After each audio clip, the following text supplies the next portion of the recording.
Dear student, welcome our study channel Brahma Tutorial. This channel is the best platform to learn and studying our subject Brahma Tutorial का mathematics, science, history, geography and current affair, reasoning, computer और English grammar. Good morning friends, आज आम अव्यय पद विषय आलोचना करवा। अव्यय पद विषय पढ़ा। अव्यय पद विषय पढ़ा। आम गोटे वाक्य अनेक गुड़े पद थिबार दृष्टांत पाइचु, जेपरिक विशेष्य पद, विशेषण पद, क्रियापद, सर्वनाम पद, अव्यय पद, यही सबू पद रही थाए। सेमानक मध्यरु आमे अव्यय पद विषय आज आलोचना करिबा। तो अव्यय पद क्या कह जाए ता देखिबा। प्रथमे जो पदर वाक्य मध्य जो पदर कारक, विभक्ति, लिंग और वचन भेदरे कौन सी रूपांतर बा ह्रास वृद्धि घटे नहीं। अर्थात एक वाक्य अनेक गुड़े पद थाए, से पद मानक मध्य जो पदर कारक क्षेत्र रे कारक, विभक्ति, लिंग और वचन,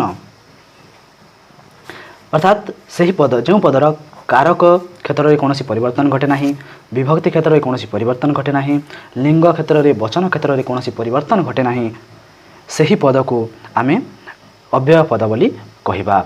वाक्य मध्य जो पदर कारक, विभक्ति, लिंग और वचन भेदरे कौन रूपांतर घटे नहीं, अर्थात से पदर कौन ह्रास वृद्धि रूपांतर घटे ना, ह्रास वृद्धि किंबा रूपांतर हुए नहीं, ताहाको आमे अव्यय पद बोली कहिबा। जेपरिक एक उदाहरण नहीं पारिबा। एठा आमे एक उदाहरण नहीं पारिबा। छेली और मेंढा पड़िया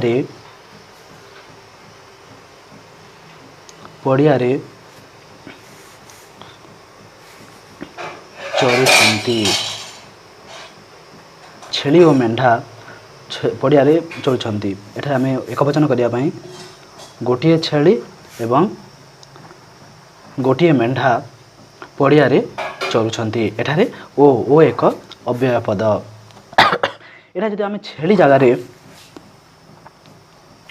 हाथी करदेबा किंबा एमानकर वचन जदि परिवर्तन करिबा,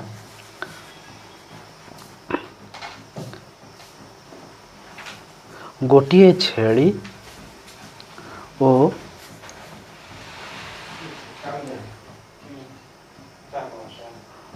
पांचटी मेंढा पड़ियारे चरुछंती। एठारे आमे गोटिए छेली पांचटी मेंढा, एठारे मेंढा गोटिए थिला, आमे पांचटी कर, अर्थात वचन क्षेत्र में परिवर्तन घटी। तथापि मध्य ओ यही पदर कौन परिवर्तन घटी ना, रूपांतर होई नाही। वचन क्षेत्र में अर्थात गोटिए मेंढा थिला, आमे पांचटी मेंढा कर देइछु। वचन क्षेत्र में परिवर्तन घटी, किंतु यही पदर ओ पदर कौन परिवर्तन घटी नाही। तेणु ओ एक प्रथम वाक्य मध्य ओ, द्वितीय वाक्य मध्य ओ एक अव्यय पद। अर्थात वाक्य मध्य जो पदर कारक क्षेत्र में, विभक्ति क्षेत्र में, लिंग क्षेत्र में वचन भेदरे कौन रूपांतर घटे नहीं, ताहाको आमे अव्यय पद बोली कहिबा। अनेक गुड़े अव्यय पद रही, से मध्यरु वर्तमान आमे संयोजक अव्यय विषय आलोचना करिबा। संयोजक अव्यय। संयोजक अव्यय संयोजक अव्यय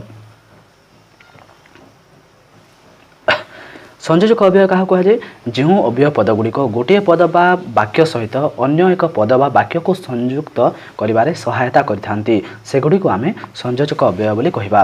गोटे पद बा वाक्य, गोटे पद बा वाक्य सहित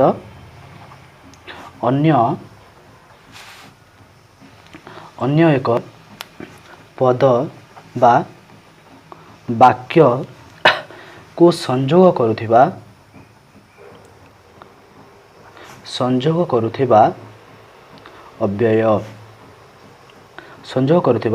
ଅବ୍ୟୟ ପଦକୁ ଆମେ ସଂଯୋଜକ ଅବ୍ୟୟ ବୋଲି କହିବା। ଅର୍ଥାତ୍ ଗୋଟିଏ ପଦ ବା ବାକ୍ୟ ସହିତ ଅନ୍ୟ ଏକ ପଦ ବା ବାକ୍ୟକୁ ସଂଯୋଗ କରୁଥିବା, ଅର୍ଥାତ୍ ଗୋଟିଏ ପଦ ସହିତ ଅନ୍ୟ ପଦ ବା ଗୋଟିଏ ବାକ୍ୟ ସହିତ ଅନ୍ୟ ବାକ୍ୟ ମଧ୍ୟରେ ସଂଯୋଗ ସ୍ଥାପନ କରୁଥିବା ଅବ୍ୟୟ ପଦକୁ ଆମେ ସଂଯୋଜକ ଅବ୍ୟୟ ବୋଲି କହିବା।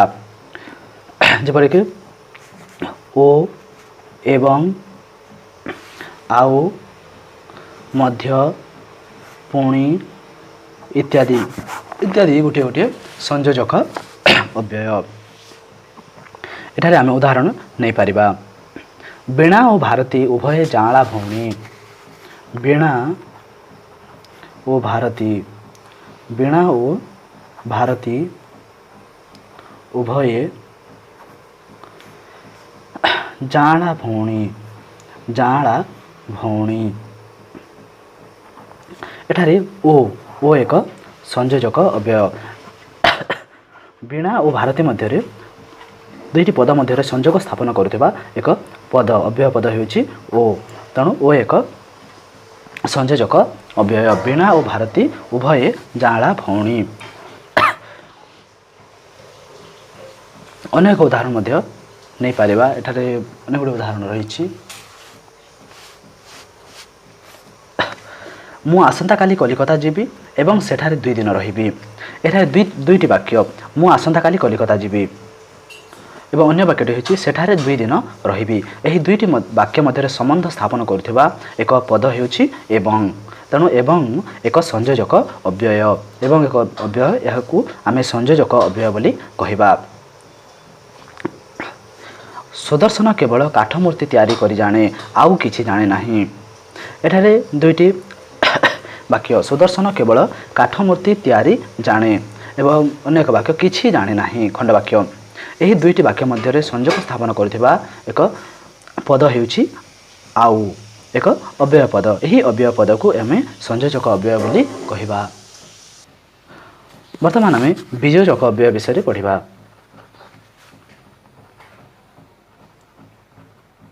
ବିଯୋଜକ ଅବ୍ୟୟ।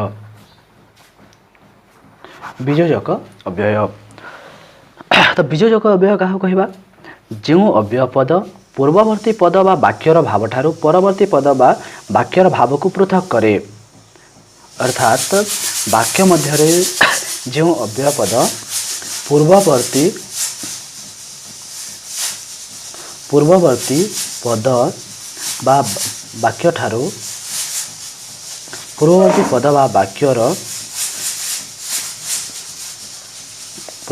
ପଦ ବା ବାକ୍ୟର ଭାବଠାରୁ ପରବର୍ତ୍ତୀ ପଦ ବା ବାକ୍ୟର ଭାବକୁ ପୃଥକ୍ କରୁଥିବା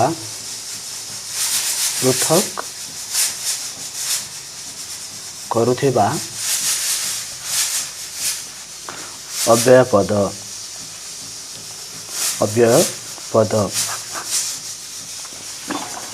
ଅର୍ଥାତ୍ ଏକ ବାକ୍ୟରେ ପୂର୍ବବର୍ତ୍ତୀ ପଦ ବା ବାକ୍ୟର ଭାବକୁ ପରବର୍ତ୍ତୀ ପଦ ବା ବାକ୍ୟର ଭାବକୁ ପୃଥକ୍ କରୁଥିବା ଅବ୍ୟୟ ପଦକୁ ଆମେ ବିଯୋଜକ ଅବ୍ୟୟ ବୋଲି କହିବା। ଏହି ପର୍ଯ୍ୟାୟର ଅବ୍ୟୟ ପଦଗୁଡ଼ିକ ମଧ୍ୟ ରହିଛି ତଥାପି, ନତୁବା, ତଥାପି, ନତୁବା,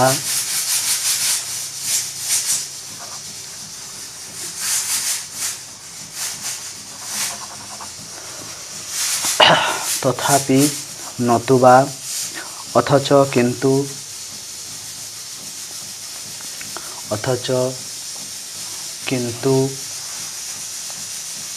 ମାତ୍ର ଇତ୍ୟାଦି। ତଥାପି, ନତୁବା, ଅଥଚ, କିନ୍ତୁ, ମାତ୍ର ଏହି ଅବ୍ୟୟ ପଦଗୁଡ଼ିକୁ ଆମେ ବିଯୋଜକ ଅବ୍ୟୟ ପଦ ଭାବେ ବାକ୍ୟରେ ବ୍ୟବହାର କରିଥାଉ। ଏଠାରେ ଆମେ ଏକ ଉଦାହରଣ ନେଇପାରିବା। ସେ ପୁରୀ ଆସିଥିଲା।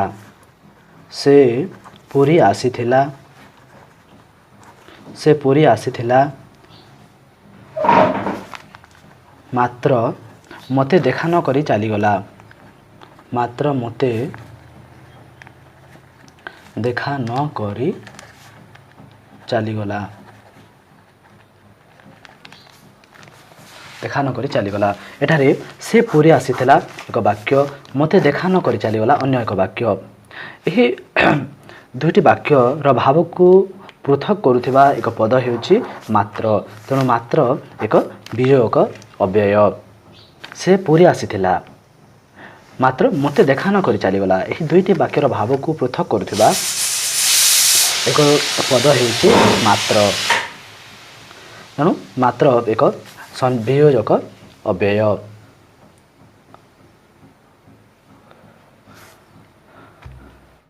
ଏଠାରେ ଆମେ ଅନ୍ୟ ଏକ ଉଦାହରଣ ନେଇପାରିବା।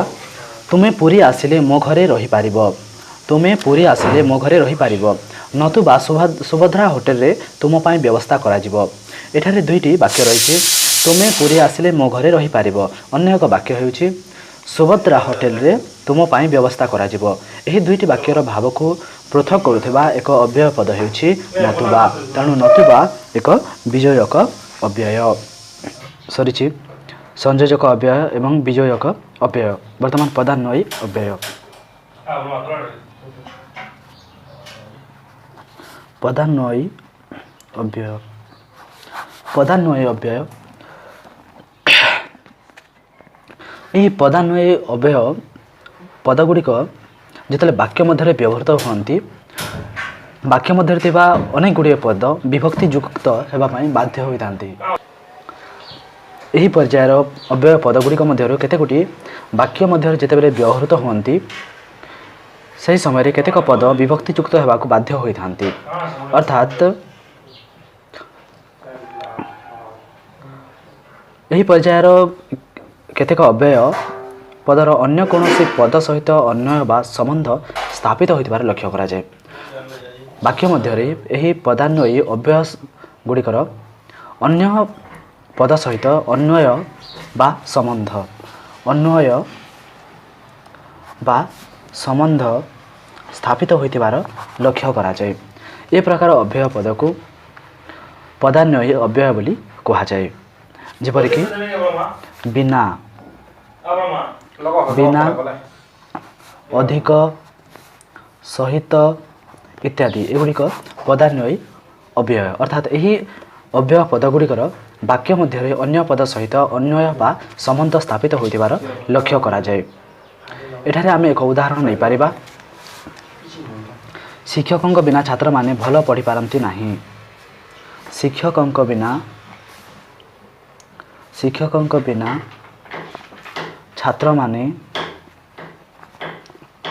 ଛାତ୍ରମାନେ ଭଲ ପଢ଼ିପାରନ୍ତି ନାହିଁ।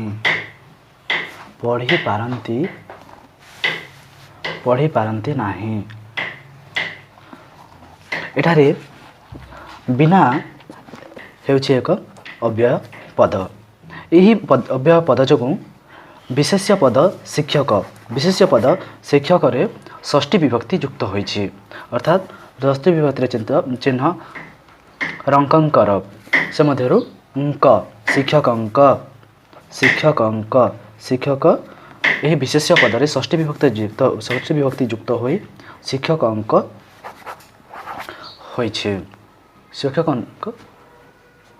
ଅର୍ଥାତ୍ ଶିକ୍ଷକ ଏହି ବିଶେଷ୍ୟ ପଦରେ ଷଷ୍ଠୀ ବିଭକ୍ତିର ଚିହ୍ନ ବସିଛି। ତେଣୁ ବିନା ଏହାକୁ ପଦାନ୍ୱୟୀ ଅବ୍ୟୟ ବୋଲି କୁହାଯାଏ।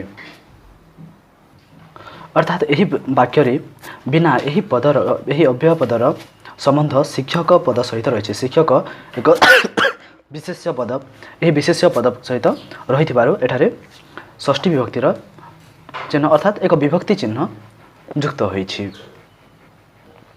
ଅନ୍ୟ ଏକ ଉଦାହରଣ ନେଇପାରିବା। ତୁମେ ମୋ ସହିତ ଝଗଡ଼ା କରି କିଛି ଲାଭ ନାହିଁ। ତୁମେ ମୋ ସହିତ ଝଗଡ଼ା କରି କିଛି ଲାଭ ନାହିଁ। କିଛି ଲାଭ ନାହିଁ। ଏଠାରେ ସହିତ सहित एक अव्यय पद। यही पद जो सर्वनाम पद मुरे षष्ठी विभक्ति युक्त होइछि। सर्वनाम पद सर्वनाम पद मुरे षष्ठी विभक्ति युक्त होई मो रूपे व्यवहृत होइछि। मो रूपे व्यवहृत अर्थात मो सहित सहित यही पदर संबंध मो पद सहित रही। मोर एक एक सर्वनाम पद यही पदरे षष्ठी विभक्ति युक्त होई मोर रूप धारण करिछि अर्थात सहित एक पदान्वयी अव्यय। वर्तमान आम विकल्पार्थक अव्यय विषय पढ़ा। विकल्पार्थक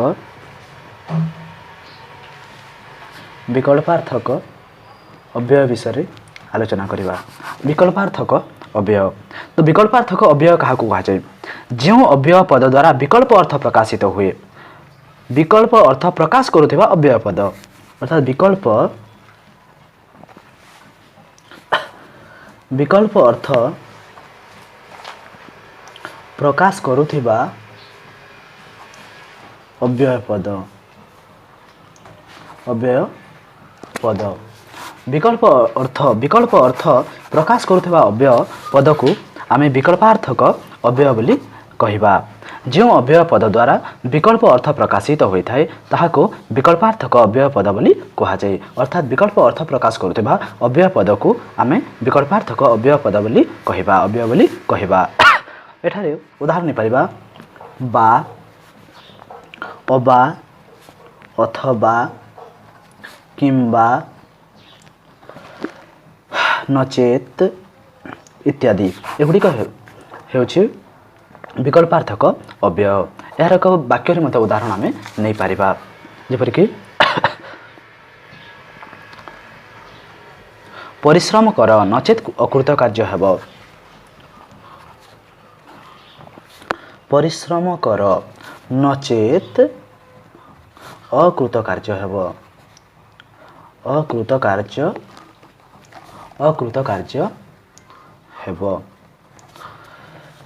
परिश्रम कर नचेत अकृत कार्य हेब। एठारे नचेत एक विकल्पार्थक अव्यय अर्थात आम जदि परिश्रम करवा तेबे कृत कार्य हेबा अन्यथा अकृत कार्य सुनिश्चित। तेणु परिश्रम कर नचेत अकृत कार्य हेब। एठारे विकल्पार्थक अव्यय हेउछि नचेत। अनेक उदाहरण नहीं पारिबा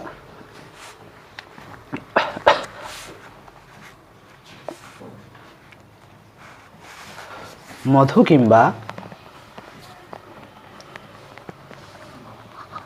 किंबा जादू सेठाकू जानती।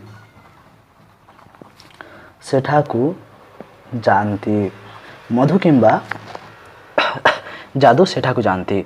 एठारे विकल्पार्थक मधु सेठाकू जाए किंबा जादू सेठाकू जाए। जादू नहीं हम जदू करदेबा या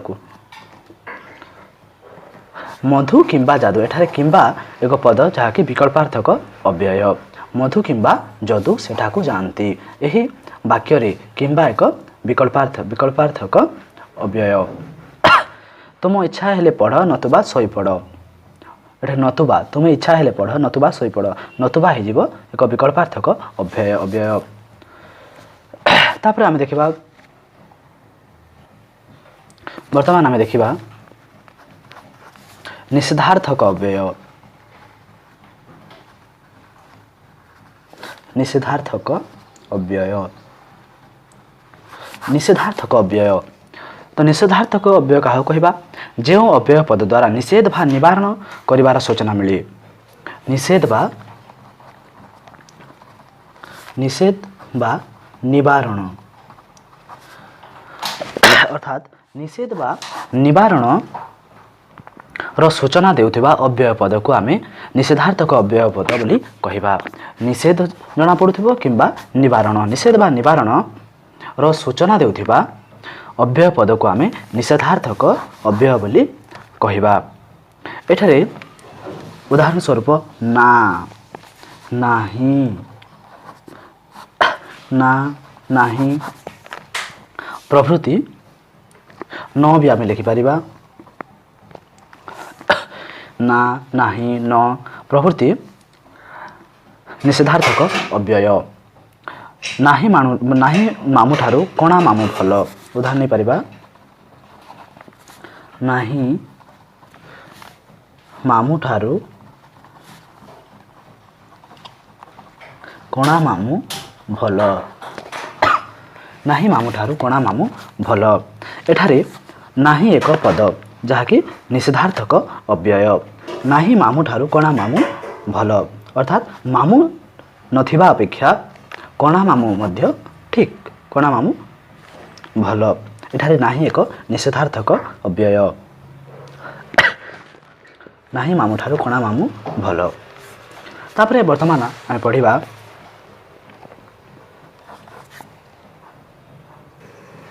ବର୍ତ୍ତମାନ ଆମେ ବିପ୍ସାର୍ଥକ ଅବ୍ୟୟ ବିଷୟରେ ଆଲୋଚନା କରିବା।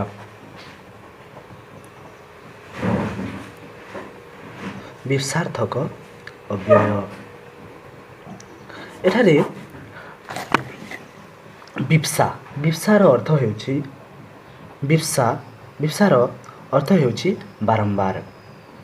ବିପ୍ସାର ଅର୍ଥ ହେଉଛି ବାରମ୍ବାର ଅର୍ଥାତ୍ ଗୋଟିଏ ବାକ୍ୟରେ ଯଦି କୌଣସି ଏକ ଅବ୍ୟୟ ପଦ ବାରମ୍ବାର ଅର୍ଥାତ୍ ଥରକୁ ଥର, ପୁନଃ ପୁନଃ, ଘନ ଘନ ଏହିଭଳି ସୂଚନା ଦେଉଥିବ ତାହାକୁ ଆମେ ବିପ୍ସାର୍ଥକ ଅବ୍ୟୟ ବୋଲି କହିବା। ଅର୍ଥାତ୍ ଓଡ଼ିଆ ଭାଷାରେ ବିପ୍ସାର୍ଥକ ଅବ୍ୟୟ ପଦ ଭାବେ ଆମେ ପୁନଃ ପୁନଃ,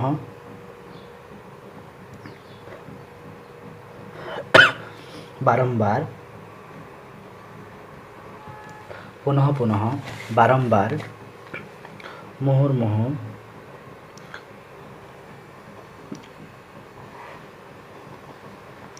ଘନ ଘନ ଇତ୍ୟାଦି ପଦର ବ୍ୟବହାର ଦେଖିବାକୁ ପାଇଥାଉ। ପୁନଃ ପୁନଃ, ବାରମ୍ବାର, ମୁହୁର୍ମୁହୁଃ, ଘନ ଘନ ଇତ୍ୟାଦି ବିପ୍ସାର୍ଥକ ଅବ୍ୟୟ। ସୂଚନା ନେଇପାରିବା ସେ ବାରମ୍ବାର ପରୀକ୍ଷାରେ ଫେଲ୍ ହେଉଛି। ସେ ବାରମ୍ବାର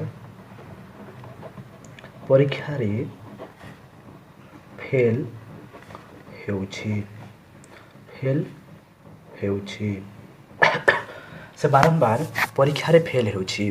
ଏଠାରେ ବାରମ୍ବାର ଅର୍ଥାତ୍ ବରାବର, ବାରମ୍ବାର ଏହି ଅବ୍ୟୟ ପଦକୁ ଆମେ ବିପ୍ସାର୍ଥକ ଅବ୍ୟୟ ବୋଲି କହିବା। ଏଠାରୁ ବାରମ୍ବାର ଫେଲ୍ ହେଉଛି ସେ। ବର୍ଷାରେ ଆଷାଢ଼ ଶ୍ରାବଣ ମେଘ ବରଷେ ଘନ ଘନ। ବର୍ଷାରେ ଆଉ ଏକ ଉଦାହରଣ ନେଇପାରିବା। ବର୍ଷାରେ ଆଷାଢ଼ ଶ୍ରାବଣ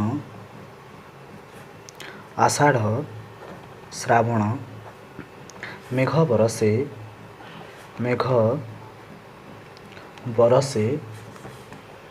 ଘନ ଘନ।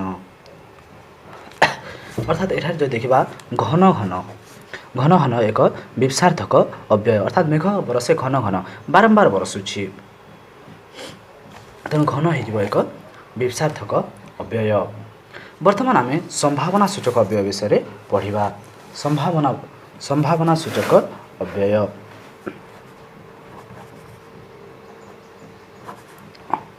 ସମ୍ଭାବନା ସୂଚକ ଅବ୍ୟୟ। ସମ୍ଭାବନା ସୂଚକ ଅବ୍ୟୟ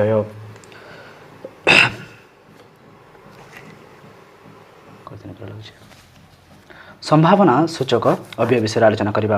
ତ ଏହି ପର୍ଯ୍ୟାୟର ଅବ୍ୟୟ ଭାବେ ଆମେ ଯଦି, ଯେବେ, କାଳେ, ଯଦ୍ୟପି ପ୍ରଭୃତି ଅବ୍ୟୟ ପଦ ବ୍ୟବହୃତ ହୋଇଥିବାର ଦେଖିବାକୁ ପାଉ। ସମ୍ଭାବନା ସୂଚକ ଅବ୍ୟୟ ଅର୍ଥାତ୍ ସମ୍ଭାବନା ସୂଚାଉଥିବା ଅବ୍ୟୟ ଯଦି, ଯେବେ, କାଳେ, ଯଦ୍ୟପି ଇତ୍ୟାଦି। ଯଦି, ଯେବେ, କାଳେ, ଯଦ୍ୟପି ଏହିସବୁ ପଦଗୁଡ଼ିକ अव्यय पदगुड़िक संभावना सूचक तेणु एगुड़ी संभावना सूचक अव्यय बोली कहुए। जदि वर्षा हुए तेबे मु बुलिबाकु जीवे नाही। उदाहरण नहीं पारिबा जदि वर्षा हुए स्कूल बंद रहिबो। स्कूल बंद रहिबो अर्थात एठारे जदि वर्षा हुए वर्षा हेबार संभावना अच्छी तेणु ये जदि लगाई जदि एक संभावना सूचक अव्यय। जदि वर्षा हुए तेबे स्कूल बंद हेबो अर्थात जदि वर्षा हुए स्कूल बंद रहिबो तेणु जदि एक संभावना सूचक अव्यय। काले से आसीबो बोली मु अनाई बसिछि। काले से आसीबो अर्थात से आसीपारे न आसीपारे एक संभावना सूचक संभावना रही आसीबार। काले से आसीबो काले से आसीबो बोली काले से आसीबो बोली मु अनाई बसिछि। मु अनाई बसिछि एठारे काले काले एक संभावना सूचक अव्यय। काले से आसीबो अर्थात से आसीबार संभावना रही से आसीबार संभावना काले शब्द काले अव्यय पदरू जना पड़ुछि तेणु काले एक संभावना सूचक अव्यय।